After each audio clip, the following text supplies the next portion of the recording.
Hello दोस्तों, नमस्कार। स्वागत है आप सभी का एजुकेशन मंत्रा में। दोस्तों, बात करेंगे विभिन्न प्रतियोगी परीक्षाओं की अपडेट्स के बारे में। जैसा कि सुबह के वीडियो में विभिन्न जो समाचार पत्रों पर आधारित न्यूज़ रहती हैं उनका डिस्कशन होगा। तो इस बार दोस्तों, इस साल जो है नौकरियों की बाढ़ आने वाली है। 1894 एडेड जूनियर शिक्षक भर्ती प्रक्रिया का शासनादेश जारी हो चुका है। 9400 पदों पर दरोगा भर्ती प्रक्रिया का विज्ञापन भी जल्द जारी होने वाला है। यूपी ट्रिपल एससी पेट को मुख्यमंत्री जी ने हरी झंडी दे दी है और शिक्षक भर्ती अभ्यर्थियों को पुलिस ने खदेड़ दिया है।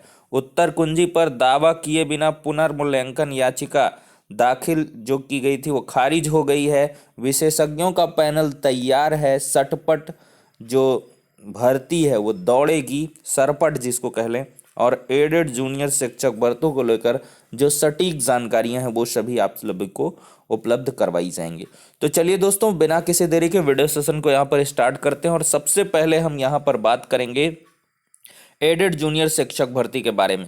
दोस्तों, पदों को लेकर बिल्कुल भी कंफ्यूज ना हो। 1504 सहायक अध्यापक के पद हैं और 390 प्रधानाध्यापक के पद हैं। यहाँ कन्फ्यूज़न की कोई बात नहीं है, ठीक है। 22 फरवरी से 8 मार्च तक ऑनलाइन आवेदन होगा। 11 मई को परिणाम जारी होगा और 11 अप्रैल को एग्ज़ाम होगा। इसको भी क्लियर कर लें। अभ्यर्थी 10 मार्च तक ले सकेंगे आवेदन का प्रिंट आउट। जो सारी की सारी चीज़ें हैं वो हूबहू वही हैं जो कल मैंने डिस्कस की थी। आपको लैंग्वेज का टीचर बनना है तो भाषा वाले खंड को चुनना होगा। अगर आपको मैथ साइंस का टीचर बनना है, कंफ्यूज ना हो, मैथ का साइंस का पेपर अलग नहीं होगा। मैथ साइंस का एक पेपर होगा जिसमें 100 क्वेश्चन होंगे। 50 मैथ के आएंगे, 50 साइंस के आएंगे। सोशल साइंस का टीचर बनना है तो इसमें आपको सोशल साइंस में ज्योग्राफी, हिस्ट्री, पॉलिटी, इकोनॉमिक्स सब आएगा, ठीक है। यही इसका क्राइटेरिया ही है। एडेड जूनियर शिक्षक भर्ती में या परिषदीय प्राथमिक विद्यालयों में जो पूर्व माध्यमिक विद्यालय होते हैं उनमें अहर्ताएं यही हैं। टीचर्स इसी प्रकार से रखे जाते हैं। उसमें एक लैंग्वेज का टीचर होता है, एक साइंस का और मैथ का टीचर होता है, एक आपका सोशल साइंस का होता है, एसएसटी का टीचर होता है, ठीक है। 3 प्रकार के टीचर मिलते हैं। तो ठीक उसी पैटर्न पर ये एग्ज़ाम हो रहा है। अब लैंग्वेज वाले में आपको हिंदी लैंग्वेज का बनना है, इंग्लिश का बनना है कि आपको संस्कृत का बनना है, ये आपके ऊपर है। जो आप ऑप्शन चूज करेंगे उसी के आधार पर आपका चयन होगा। अब बहुत सारे अभ्यर्थी यहाँ पर कंफ्यूज हैं कि हमको सब्जेक्ट कॉम्बिनेशन कैसे है। देखिए, सब्जेक्ट कॉम्बिनेशन वैसे ही है, स्नातक से आपका कंसीडर होना है। स्नातक में अगर वो सब्जेक्ट रहे हैं तो मेरे ख्याल से आपको मौका मिलेगा, उसी सब्जेक्ट से आप जा पाएंगे। ऐसा नहीं है कि बीएससी एमएससी जो कर रखा है उसको लैंग्वेज का भी भरने को मौका मिलेगा। वो भाई, आप जूनियर टेट जो निकाले होंगे, जो मैथ साइंस का निकाला होगा जूनियर टेट, उसको मैथ साइंस में भरना पड़ेगा। और जो सोशल साइंस का जूनियर टेट निकाला होगा वो सोशल साइंस वाला भरेगा। मतलब आपके ग्रेजुएशन से सब क्राइटेरिया फिक्स हो जाने हैं, ठीक है दोस्तों।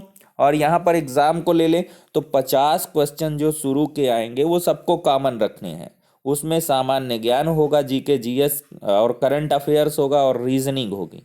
50 क्वेश्चन आएंगे और इन्हीं में बहुत तेज दौड़ होनी है। जो सरपट दौड़ जाएगा वो सबसे आगे निकल जाएगा, क्योंकि 50 क्वेश्चन जो निकलेंगे वो काफ़ी प्रोमिनेंट रोल अदा करेंगे। और बाकी आपके सब्जेक्ट के 100 नंबर होंगे। सब्जेक्ट में तो पारंगत सभी को होगी। मैं अब देखिए, यहाँ पर बहुत सारी स्थितियाँ जो हैं वो 18 तारीख को जो विज्ञापन जारी होगा उससे स्पष्ट हो जाएंगी।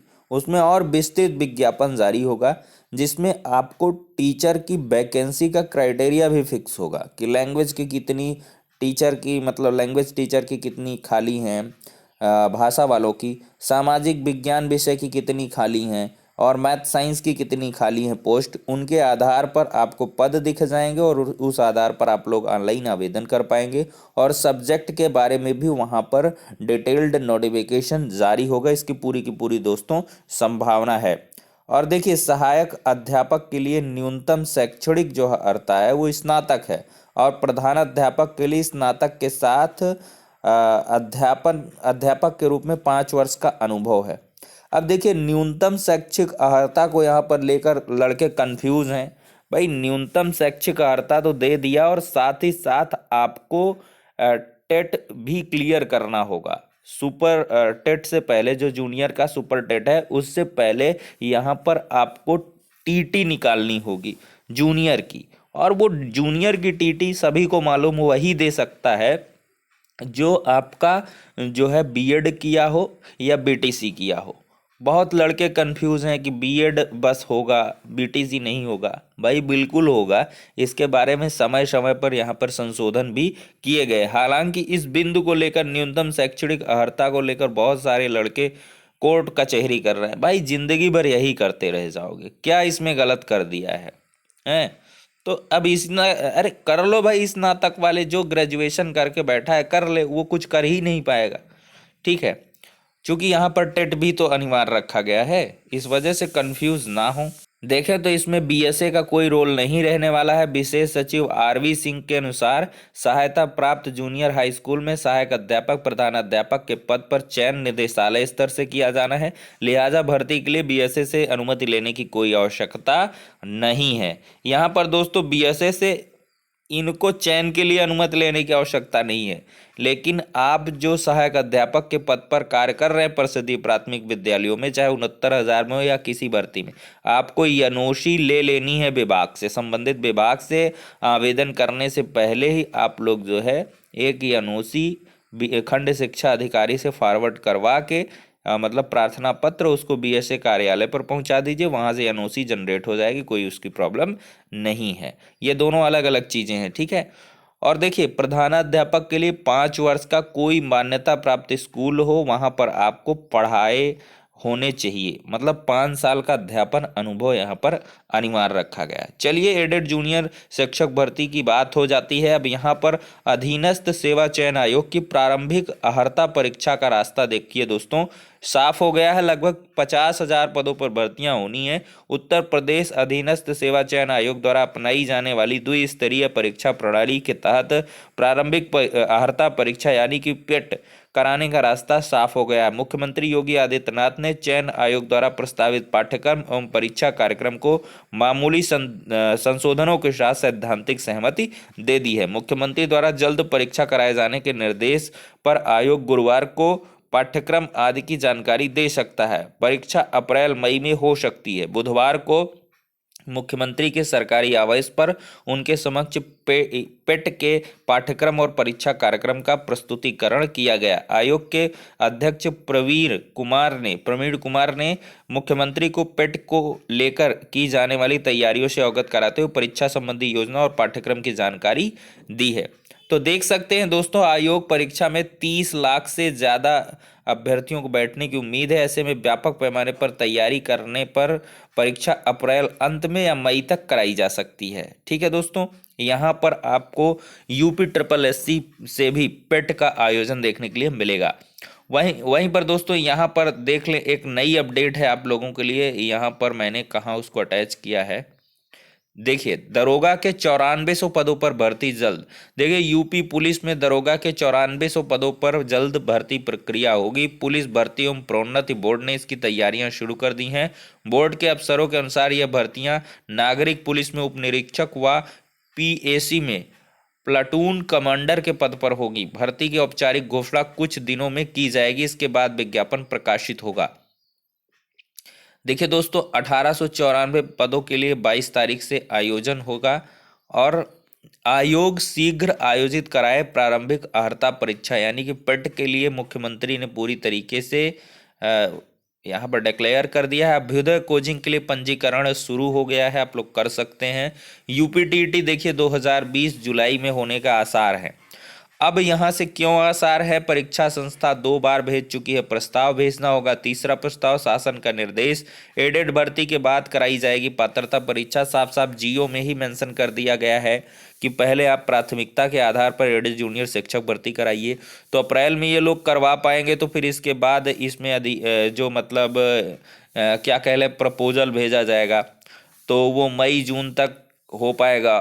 मान लिया अप्रैल तक हो पाया तो फिर मई में आवेदन हुआ, जून नहीं फिर जुलाई में जाके एग्जाम होगा। यूपी टेट बहुत लंबा टल गया है, यूपी टेट अब जुलाई में ही संभव है, और फिर इसके बाद अगस्त सितंबर में आपकी जो 51,000 शिक्षक भर्ती है वो कंफर्म है और तभी आ पाएगी। ठीक है, विशेषज्ञों की देख सकते हैं तलाश पूरी, अब रफ्तार पकड़ेगी भर्ती। उत्तर प्रदेश उच्चतर शिक्षा सेवा आयोग अशासकीय सहायता प्राप्त एडेड डिग्री कॉलेजों में असिस्टेंट प्रोफेसर की भर्ती नए स्वरूप में कराएगा। लिखित परीक्षा में बायोकेमिस्ट्री, प्राचीन संस्कृति, जैव रसायन, भू संरक्षण जैसे नए विषय शामिल किए जाएंगे।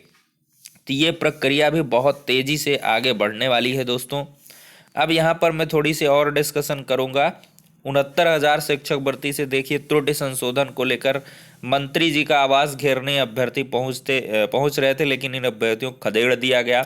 देखिए बुधवार शाम बेसिक शिक्षा मंत्री सतीश द्विवेदी का डालीबाग स्थित आवास घेरने पहुंचे अभ्यर्थियों को पुलिस ने खदेड़ दिया। पुलिस ने उन्हें परिसर से बाहर कर मेन गेट बंद कर दिया। इस पर अभ्यर्थियों ने रोड किनारे प्रदर्शन शुरू कर दिया, नियुक्ति पत्र की मांग करने लगे। बाद में पुलिस ने बृहस्पतिवार को मंत्री से वार्ता करने का आश्वासन देकर प्रदर्शन खत्म कराया। छोटी मोटी मिस्टेक को लेकर यहाँ पर अभ्यर्थी लगातार तड़प रहे हैं, परेशान है इतने दिनों से। और यहाँ पर देख लें यूपी बोर्ड का 10वीं 12वीं का परीक्षा 24 अप्रैल से होने वाला है। और यहाँ पर शिक्षक भर्ती उत्तर कुंजी पर आपत्ति ना कर पुनर्मूल्यांकन की मांग अनुचित है। इन्होंने क्या किया था कि हाईकोर्ट का हस्तक्षेप से इनकार कर दिया, याचिका खारिज हो गई। ऐसा हुआ था कि याचिकाकर्ता के द्वारा कोई प्रोमिनेंट रीजन नहीं बताया गया कि जब उत्तर कुंजी में मतलब क्या कह लें कि आपत्ति दर्ज करने का समय था, तो ये आपत्ति नहीं दर्ज की और पुनर्मूल्यांकन की मांग करने लगे कोर्ट में जाकर, तो इनकी याचिका खारिज कर दी कोर्ट ने। तो दोस्तों कुल मिलाकर मैंने सारी की सारी अपडेट्स को यहाँ पर डिस्कस कर दिया है। एडेड जूनियर के लिए देखिए 50% की अनिवार्यता है। आपका अगर स्नातक में 50% नहीं है और बीएड आपने कर रखा है, तब आप वैलिड नहीं करेंगे, आप फॉर्म नहीं भर पाएंगे। ठीक है, ये एक बहुत बड़ा रोड़ा है बहुत सारे अभ्यर्थियों के लिए और ये डेड श्योर है। चलिए दोस्तों, और बहुत सारे कन्फ्यूजन है, उनके रिलेटेड आपको वीडियो लगातार मिलती रहेगी।